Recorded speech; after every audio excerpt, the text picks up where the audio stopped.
Good day, podcast community. PeteKane here, community builder and podcaster. And we got a special guest in the studio or on the show from his location. And we're so glad to have Cornelius back on the show. So, Cornelius, for the people that don't know you, tell our viewers who you are, what you do, and who you serve. Yeah, so my name is Cornelius Gamble. I am a combat Marine veteran, and I'm currently located in McDonough, Georgia, just south of Metro Atlanta. And my purpose is to bring about the Clarity Initiative under my company, Pressure Tested Global. And under that, we have three focus areas. One is the corporate community, Mm-hmm. mostly 50 million to 150 million, specifically because in that mid market, there's such a rapid growth, and as we know, the higher our responsibilities become, the more important clarity becomes. Yes. The next initiative, our focus in that initiative is the veteran community. Mm-hmm. Me being a combat Marine myself, obviously, I just understand that we're all looking for a space that we can silence the noise. You know, we deal with these invisible battles that the world thinks they understand, but they really don't. And having that community where we don't always have to over explain what we feel and somebody gets us is valuable. So I want to make sure I bring that back. And then the third aspect is the youth. Um, Kids just need a place that they could dream again. Yes. We had at our Rotary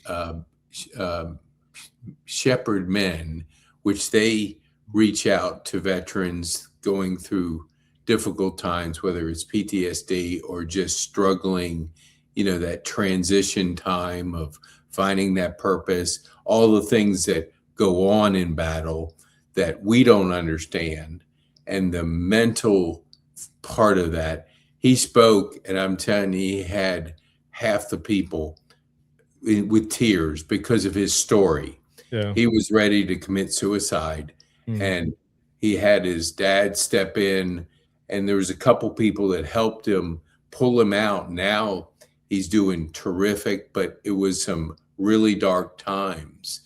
What do you think? I'm always fascinated with clarity because I never had it before my stroke, and now I have clarity, focus.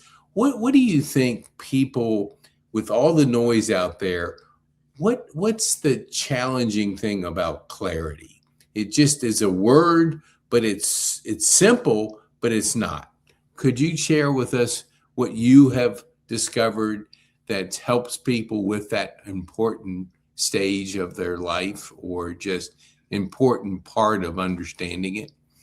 Yeah, absolutely. And I think that's a beautiful question. One thing I want to address is that a lot of times we see people from the outside, and that exterior surface shell that we see, we like to loop people into this idea that because you look well outside, you're well. Yes. Most people are suffering. Like right now, as we speak, people that we pass on the street, people that we sit next to in the boardrooms, people that are next to us in a uniform, like people are really having a hard time. And I think the issue is, though it's a collective struggle, we're all in silos. And so that's what makes it difficult. Right. And so to the gentleman that you were just telling me about that told his story, that's kind of what pushed me with this Clarity Initiative. I was realizing I was providing information, but I wasn't making the human connection of saying why this was valuable, why this is important.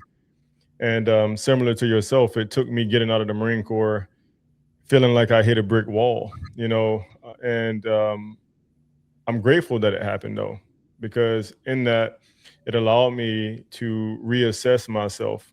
It made me think about the things that really mattered, what was really important. And a message came to me. It said, do less, accomplish more. And I Mm, was, pursuing being a keynote speaker. I'm here, I'm there, I'm doing all this stuff. And it's just like, I didn't listen to it. Another message came to me and it said, focus on the 80-20. 20% of your effort should drive 80% of your results. okay. I didn't listen to that either. That November, last year, November 3rd, I was crossing the street, um, and I had the right of way, mind you, and I got hit by a SUV. And so from that, it ended up damaging 4 out of the 7 vertebrae in my spine, which forced me to slow down, in addition to the spinal issues I already had coming from the Marine Corps. And once I slowed down, it became extremely clear to me that clarity was the thing I was seeking all along. Mm-hmm. But the only way I was able to find it was by actually slowing down, disconnecting from the noise, getting back to the simple principles of things, not like the glam and the makeup and the beauty and all of these like fancy words. It's just help people see that they're seen, like help people have a space to be heard. Because sometimes all we want to do is just have somebody to, we don't want to feel invisible when we're around all of the people that we're around. And so that began to open up a door for me. I started getting really connected with therapeutics as far as horses, animals, things like that. And the rage that I felt inside, the lack of clarity and the distortion that I had in my mind started to settle. And this took some time. Mind you, my journey was probably over a period of a year, maybe a year and a half. Mm-hmm. But once I found it, it's almost like when you taste your favorite food, like you want to savor that, you want to hold on to it. And as I started observing people around me, I started seeing just how alarming this lack of clarity was in our prevalent communities, inside of our workspaces. Um, and every decision we make sends a ripple effect.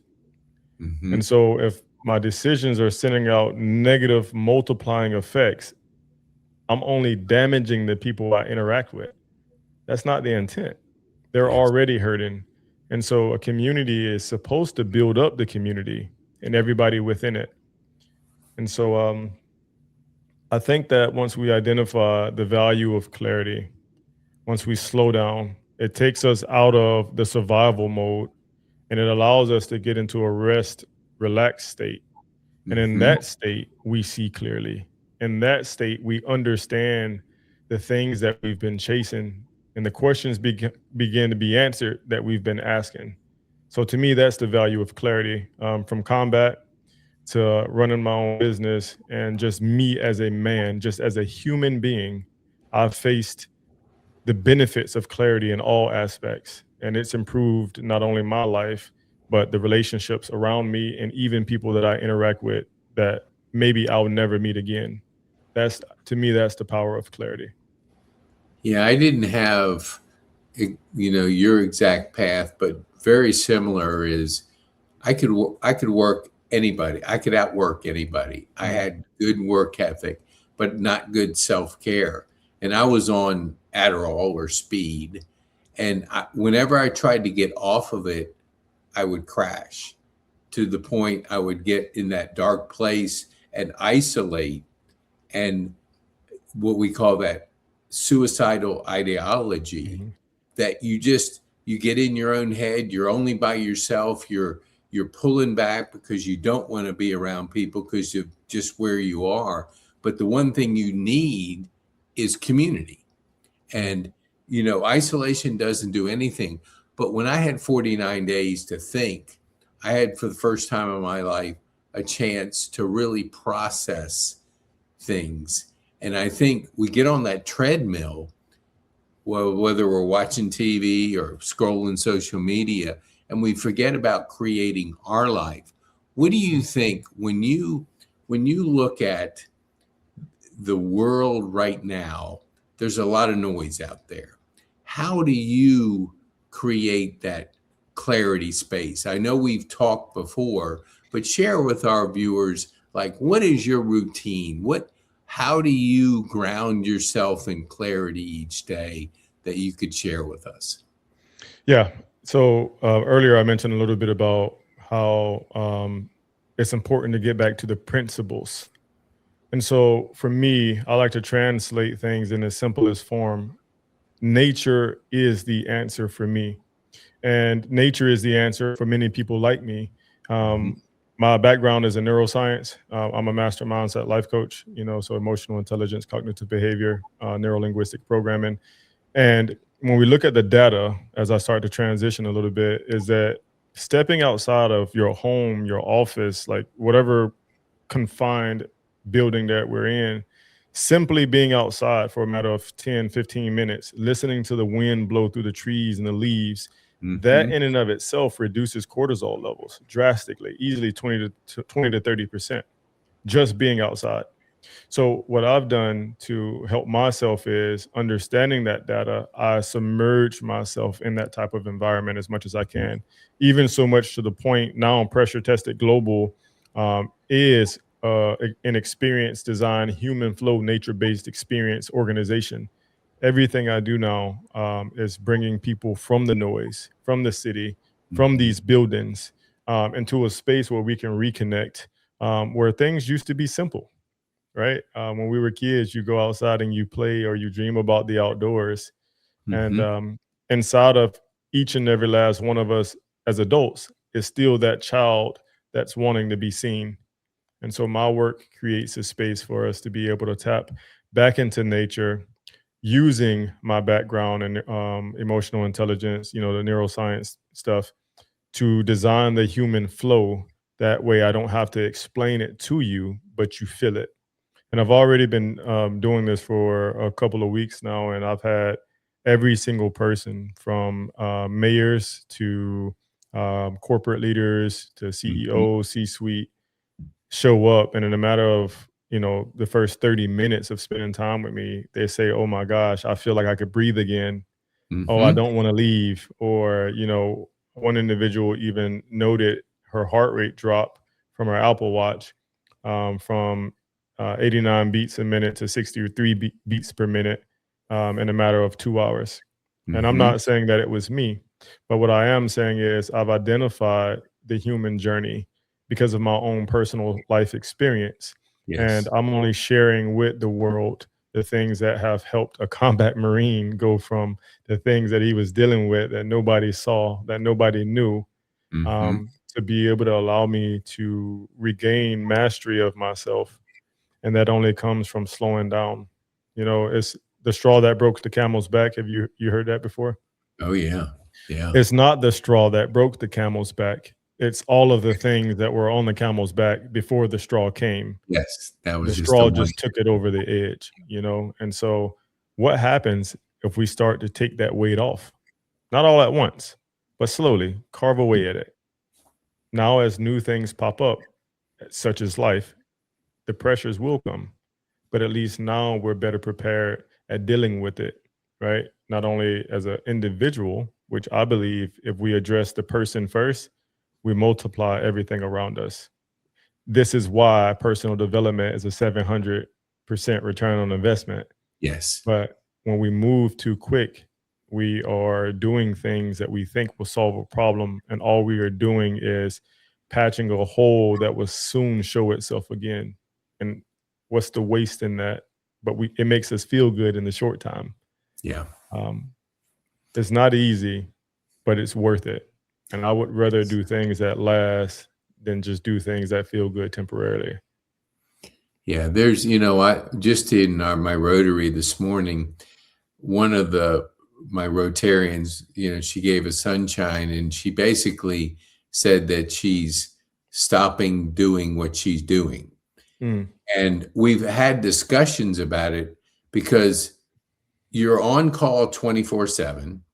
You don't have any time for yourself. You're always going, going, going. And it was to the point she said, I've had enough. I've had enough. Now I'm going to do something different, but lean more into self care.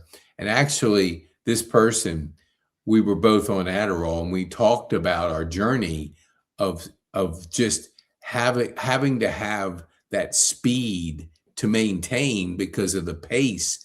But if you would have told me, 5 years ago, I would be a journaler, I would meditate, I would spend time on the porch, nature, listening to the birds, yeah. writing, I would have said, "You're crazy." That Mhm. just I couldn't do it because I was always going, going, going. But I've had 20 journals. I meditate every day. I'm out there with the birds. I'm writing, and I have white space. Yeah. So it has been a healthy. Yes, I had to slow down because of a stroke, but I just instead of running, which I ran for kind of that that solitude time, and I would play golf. I don't do any of those anymore, but I journal, I podcast, and I meditate. So Mm, you just mm. got to find, but I agree with you. What do you now when you talk about these? These are these are so good at the self-care. What has been the best part of your journey in self-care and getting grounded to where you are today? What did you start somewhere that has led you down a path where you're now doing more of what you're talking about? Yeah. So when I came back from the war, I was on Marine Corps recruiting duty. I was 23 years old, and I got a call in the middle of the night that my mom had a massive brain aneurysm. Her brain stem ruptured, um, and so there was just no repair for that. And I remember years before that, somebody asked me what was more important, the mind or the heart, and I used to always say it was equal. Well, in this specific scenario of my life, I remember the neurosurgeon came in and I looked at him and just my heart was just so broken. I couldn't believe it. And I just said, just change her brain, give her back. And, with sadness in his eyes, he looked at me and he just said, like, there's just no way I can. Had it been any other organ, she may have had a chance. So that Mhm. was like the ultimate push when it came to mental health and my own personal journey behind emotional intelligence. That was the very first place I started. And then from that, I applied the lessons that I was learning, and it just multiplied itself. And, you know, once that door was open, I just never stopped. Mm, And so I'm at a point now where um, I'm grateful for everything that happened because I realized it wasn't happening to me, it was just happening. And my perception on how it happened was destroying me, because I was looking at it as if my life was falling apart. I don't want to like say I was victimizing myself, but for lack of better terms, that's what I was doing. mhm, Um, but when I look back and I reflect, all of that stress that I was adding to my body, being stuck in that survival state, fight, flight, freeze, was mhm. literally killing me, like legitimately. Yeah, And I started to lose my mind. And that started to show in everything that I was doing. And, you go down this dark hole, like you talked about when we started, and then you look back and you get to a space you don't even recognize yourself. yes. Yep. That's the danger of losing touch with clarity because Mm, we're so busy wanting to be busy. We're so good at being the leader, the supervisor, the mentor, the Marine, the business, whatever. Like, okay, so what? What happens when it's all said and done and the boardroom closes and those lights go off and you're at home by yourself? That's where we suffer the most. And mhm. that's why suicide is on the rise. Right. And so um, there's a difference between putting on a suit and a uniform to go perform versus me showing up 100% organically as myself. Yeah, I'd rather be me everywhere that I am because that's the only person that I can be. yeah. Yeah,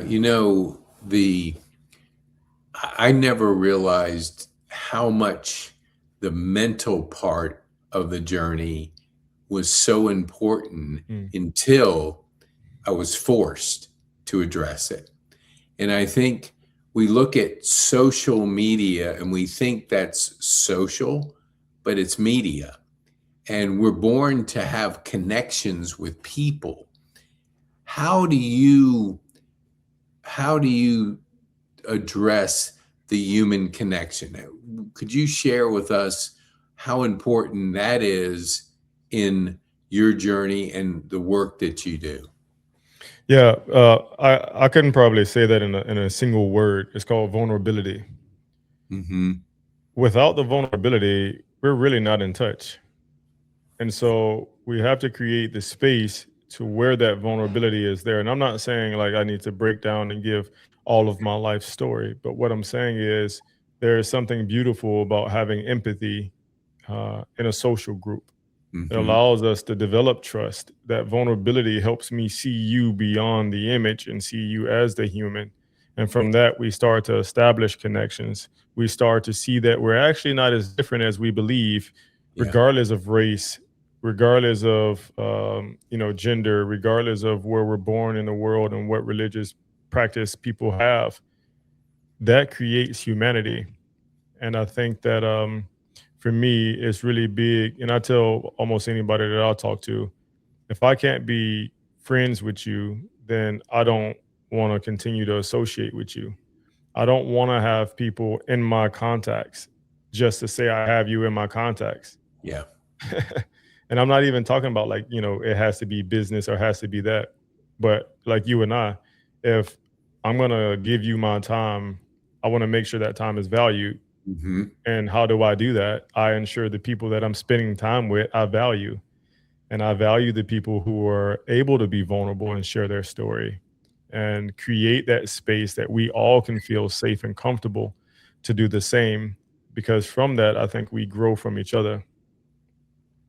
Yeah. There was, this was about, I think 4 or 5 years ago, but it was after my stroke. And I had buried shame. I was sexually Mhm. molested at 18, and I buried it for 40 some years. And it wasn't until I had a trusted conversation with a friend of mine that I was able to get it out. I always buried it. And whenever I was in a dark place, it would always be used mentally to just beat me down. What do you think? I had a gentleman who grew up in a concentration camp at age 5, and he talked about how that experience led to growth. What would you say for yourself? What was a time in your life you had the most growth, but it was coming from, maybe a dramatic time? Was it the car getting hit by the SUV, or was it other things that really you saw Cornelius grow more as a person? Yeah, there's no one specific time, though I will pick a time. This has Hmm. been a multitude of events that have occurred in my life, which I now presume that it occurs in all of our lives. As long as we continue to live, the opportunities for growth are always present, but we miss them if we don't slow down to see them until it costs us more than we were willing to pay. Then we have no choice but to see it. My situation, one, like I said, after losing my mom, was one of those. But then the most recent was after I retired from the Marine Corps. I just didn't expect to struggle mentally, emotionally, psychologically the way that I did, but I Hmm. did. Um, you know, I was finally able to just be home and be with my family, but I didn't feel comfortable. I didn't. All I felt was war. I was even trying to find opportunities to volunteer to go back to war after I left the military, and so it pushed me in the position of, I made this promise that I'm going to be here. What do I need to do in order to truly be there? Because though I'm physically here, I'm absent, and they can feel that. And that's when I started getting in touch with a lot of veteran resources programs. The Calvin Center was instrumental in helping me kind of find that clarity and find myself again through equine therapeutic experiences. Um, the American Warrior Association was another one that helped. And then, now it's those personal experiences that Yeah. show me how valuable they are and how many people truly need it but never mention it. So for me, it's been many times in my life, but that would be the most recent, and I'm talking a year and a half ago. Wow. Yeah. Wow. Yeah, I was actually at my before I joined Rotary. This is a few years back. A person asked a question to an educational. He was like, I think, like in charge of the county's education superintendent, I believe, his position. And he said, "What are y'all doing to address emotional intelligence?" And it was like I had never heard that word. Like that. So you mentioned it. So how important is it for people to really lean into emotional intelligence, and what is it in your eyes? Imagine being in a room, right? I knocked you out. I blindfolded you. I threw you in this vehicle and then I took you to this warehouse of an unknown size. And I took the blindfold off, but yet your vision was still just black, right? There's no lights. There's nothing around you that you can feel, but you hear me over this speaker, this intercom, and I say, "Hey, Pete, you're free to leave. However, you got to get yourself out of the dark. However, I've provided you with a flashlight. There is a light switch, and I've left some matches in the room. Which one do you grab first?" Well, I think the flashlight to Okay. give you some light to where you're going. Okay. Now, how do you find a flashlight in an unknown distance of a room and you can't see anything? Got to take the mask off, or the black, if you can. I Yeah. mean, yeah, because you can't see if you don't take it off. Yep. Yep. And now remember, this room is pitch black. There is no Oh, blindfold. I've already removed it. But the power to what we're talking about is what it's like to not operate with a high level of emotional intelligence. It leaves us in the dark. And mm, 64% of the world's population right now, as we speak, is in that dark space. Only 36% operates with a high level of emotional intelligence. And I think that's why we're seeing a lot of the catastrophic things happening, not only in the world, in our country, but maybe even in our local communities. So the mhm, value of emotional intelligence is life or death, because mm, it's causing all of this damage that we live through, that we experience. And it's because emotional intelligence will teach us that it's not the emotion that's the problem. The emotion is not good or bad. There is some positive outcomes and some negative outcomes, but it's up to us to climb that ladder and that scale when we find ourselves in a different place. But I don't go from anger, despair, or rage to joy. That's just not going to happen. But we mhm. expect that. So not understanding ourselves and not understanding the value in the message from each individual emotion, we battle it. And then that becomes the very thing that destroys us. So I believe if anything should be taught, emotional intelligence should be the number one thing taught in Yes. school and educated to communities. Because without it, we're, I'm not going to say we're doomed, but We're we're going to, highly likely to continue to cycle the cycle we've been in. I'll yeah. put it like that. No, you don't have. I gave up social media. I gave up alcohol. I gave up a lot of things to heal my brain, and I Mm, didn't realize how healthy my brain could get when I removed these things. Because I started in social media way back when it was just getting started, so I understood it, but it kind of, you have the brightest minds in the world working for these companies to get your attention, and when they get your attention, that programming of the brain pulls you into whatever that algorithm, whatever you want to say, and it does have a wiring effect on really our mental ability to deal with things, because you see it out there. It's like, I might not agree with somebody, but I'm going to give them the respect of hearing them. I'm not going to yell and scream and shut them down. But mm, a lot of us out there are doing that because I think it is that emotional intelligence. It's what we privy ourselves to, which there's a lot of information out there. And if the old thing, garbage in, garbage out, if you're not aware of how you're being kind of what is it? Stand at the stand at your whatever your mind, whatever you let into your mind is going to have an effect on you. So be very careful what you subject yourself to, whether it's people, things, online stuff. What do you do to stay now healthy and have that emotional intelligence, which we've talked about. What's your daily routine? What's your weekly kind of routine that you could share with us that helps that clarity? Yeah, I like to give analogies because I like to paint pictures. That's how my mind works. Okay, I would me too. say, as a motorcycle rider, or if anybody drives cars or races or anything, when you get to a speed and the car starts to feel like it's out of control, you don't speed up sometimes. Sometimes the first thing you should do is slow up some, right? So you can regain the ability to navigate at will.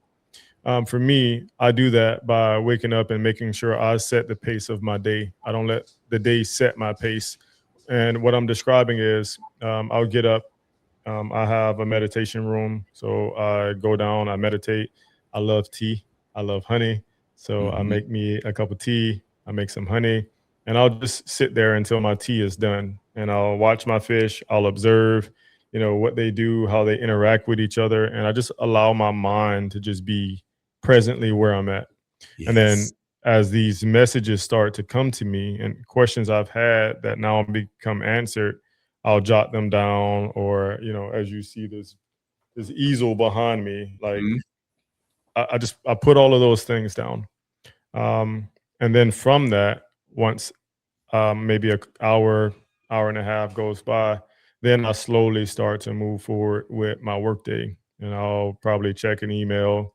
I'll look at what my top three priorities are for my day, and Mhm. then I get started on those.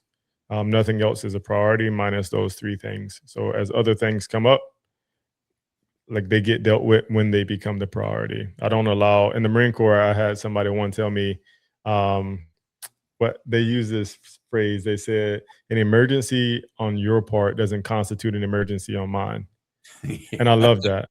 I love Yes. that because Oh, people yeah. like to do things last minute and make what's urgent to them urgent to you. Yes. And once we start saying yes to everything, we're actually saying no to the very thing that we should be saying yes to. And that's the Yes. clarity. So it's important to figure out in the 80/20, like I talked about earlier, what are the things that really are going to drive the needle? And then maybe that's the course we should follow, right? Like, and everything else I just kind of eliminate.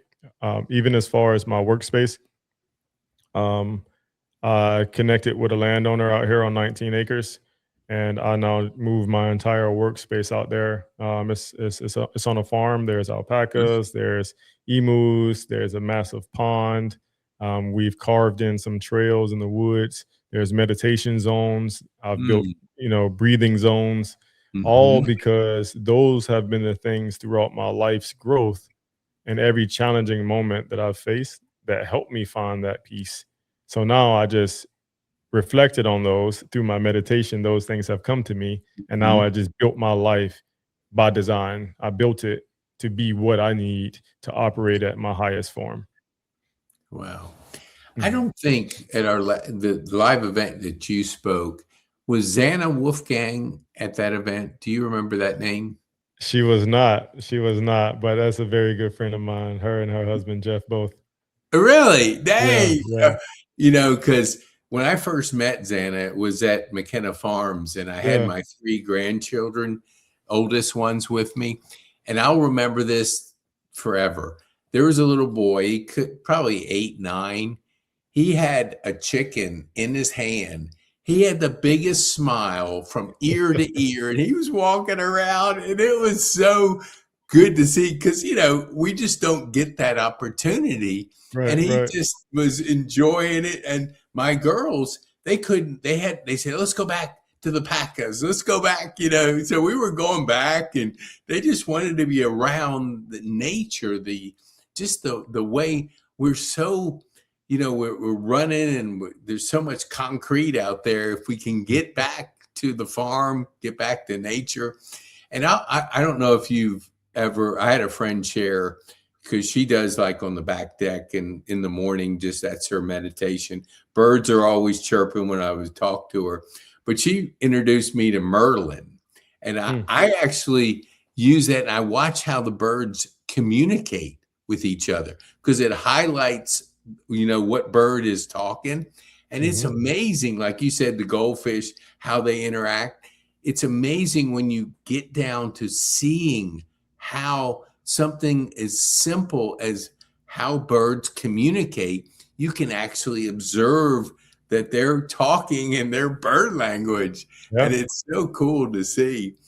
Let me just do this one thing because I haven't. Let me see where this comes up if it does. It's a survey, and I just, oh, it's not working. Okay. Anyway, but because I'm not streaming it. I've decided because a lot of times we don't have connection. We'll have connection issues with audio because we're streaming it to so many platforms. Now we record it and then stream it, and we don't have those issues. So this was so we're starting to do that. But I love the fact when you talk about that clarity, because I think it's the absolute most superpower anybody can have, like writing down the 3 things. I do one thing a day, and that's that zero in on that one thing. I used to have 20 things to do, and I finished the end of the day and I did like 3 of them, and I'd feel like beaten down because I only got a few things done. When you say those 3 things, let's talk more about other people's priorities, because I think it's real easy to chase other people's priorities when we're not taking care of ourselves. Would you talk a little bit about that? Because people's urgency is not, I think you said people's urgency is not your urgency or your priority. Would you talk about that a little bit, how that has helped you? Yeah. So I did this values-based exercise with myself, and I sat down to figure out what those values are, and then I left to go to Warrior Path over at Camp Southern Ground in Fayetteville. And in that experience, we did a values-based exercise again. And so it helped me refine truly what are the top 3 things that matter most to me. And that's peace, growth, and integrity. So once I've identified what truly allows me to be my best self, I just run everything that comes my way through that filter. If it doesn't pass, it's automatically a no, like automatically without even a second guess. And then if it does pass through that filter, then I look at, timelines, what is it going to cost me to do this? What is going to be the intended outcome from me doing this effort? And then does this align on the path that I'm already headed? Because if it doesn't, it becomes a distraction. But if it does, then, I'll go ahead and I'll make it happen. So I'm just really, really clear on the direction that I'm headed. I'm really clear on how I'm supposed to move in that direction. And I'm really clear on what connections I'm willing to make as well in that path. And once you start to filter everything and you just strip away the noise down to like the simplest form, it actually creates a lot more efficiency. So what used to take all day and still nothing gets done, I don't need the full day to accomplish the task I got to knock out. So I actually end up getting more time back. Yeah. So it's interesting how that works. It is. It is, because if you look at my calendar, I allow white space in there for the things that, because if you're booked out completely, you just give up so much of yourself, because you're running and you're not really feeling the day. Because I write my 3 wins at the end of the day. Gratitude beginning of the day, gratitude write down at the end of the day. I journal what I learned that day, and it just deepens the feeling for how special one day is, because we're not guaranteed tomorrow. We think we have all the time in the world, and we kind of dilly-dally doing stuff, but we only have a certain amount of days. Everybody has an expiration date, and we're not like, if we don't operate with that in mind, we can get fooled to just take other people's stuff on and do things that don't honor your future, creating your future. So tell me, how can people get more of Cornelius and the work that you're doing? Yeah, I would say the best way is to connect with me on LinkedIn at Cornelius Gamble. You can also find me on LinkedIn at Pressure Tested Global. I have a YouTube channel that I'm working to be more consistent with, and my endeavor is to clear the noise. I just cut everything, and I slowly am now rebuilding things strategically and properly. And so YouTube is, I believe it's Pressure Tested Global _TV. Okay. Those would be the best ways to connect with me. And we'll put for those, because we're going to make this live. Today's, let's see, Thursday. It'll be Monday or Tuesday at the latest. Okay. We'll put links in the show notes. So if you missed that and you want to get to where you can get more of Cornelius, go to the show notes and you'll be able to get to those links and be able to get, more of the work you're doing and the support you're providing to people out there, because I love the topic. I love what you're doing and the impact that you're making. Yeah. To be respectful of your time, what would be the one thing that you would want our viewers to take home from our time on this podcast? The one thing, we can all benefit from a little bit more clarity. Mm-hmm. I love it. Amen to that. I mean, it can't be said any simpler. And, that is so true. And I love how you're bringing that to the community, bringing it to people that need that. Because I think right now we need it more than we've ever had because of just all the noise out there. And it does make a difference when you have that clarity in your life. Yeah. So Cornelius, thank you so much for being on the show. Thank you for what you're doing and the impact that you're making. We appreciate it. Thank you, my brother. Thank you.